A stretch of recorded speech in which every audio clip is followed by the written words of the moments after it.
So if we have a situation where we want to have a different transparency and a different opacity and diffuse color, we're going to need to make sure within our XRF file that we can that they refer to different things.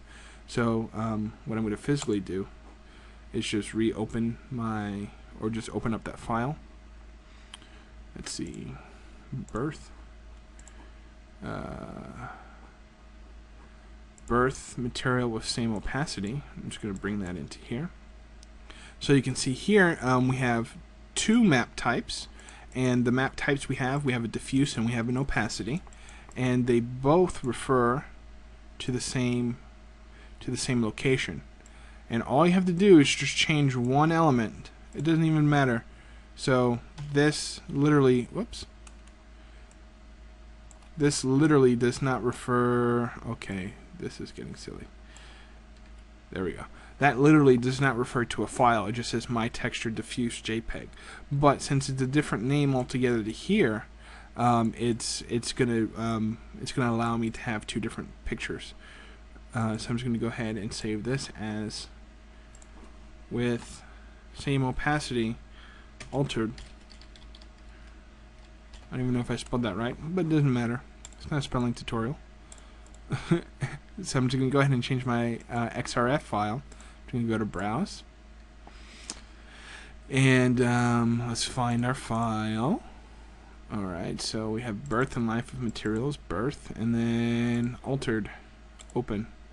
Okay, so now that I have the altered one, since this has already been referenced, since this texture has been referenced here, it's automatically going to load that in. But if I go to my opacity, this has never been referenced to this file.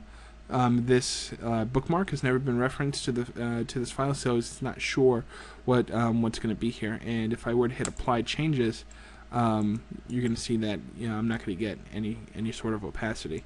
But if I came into here and just pick the texture, I'm just going to back up a little bit. Book. Okay, go back. There we go. So if I go to Files, Material, Tab Tutorial, XRF, let's go to Opacities. I have an opacity here already. I'm just going to grab this one. So you can see now, if I go to opacity, I'm going to have the top half transparent and the bottom half visible. So I'm going to go ahead and hit Apply, zoom out, and you can see now I'm able to use two different images because I have two different references of bookmarks. So literally I can just go inside my file and I can just put the number 1 in here, and I just put the number 2 in here. And since, so I'm going to go File, Save As, and just call this Altered 2. So since the reference to this bookmark's never been used, 1 or 2, when I bring this in, there's not going to be a texture applied to it. So I'm just going to go ahead, Browse. Let's go back, Material, Tab Tutorials, Birth and Live, Birth, Altered 2, open. So again, no reference to any textures, and then I can go ahead and just bring that in, and if I wanted to, I can put the same texture in here and just hit Apply, and you can see that it's using that as an opacity, and since it's seeing this as a darker color, it's making it transparent. But if I needed to, now I have the ability to make them different, since they are both referencing to different bookmarks. I can back up files, so I can go ahead and go back to my XRF files. I can get a diffuse and just get my texture diffuse and use that. So this is, it seems I broke it. So this is referencing 1. I can come here. I should be able to take a different texture. There we go. I don't know what I had done before. So now you can see I'm using this as the color of my object, but I'm using this as my opacity, my transparency.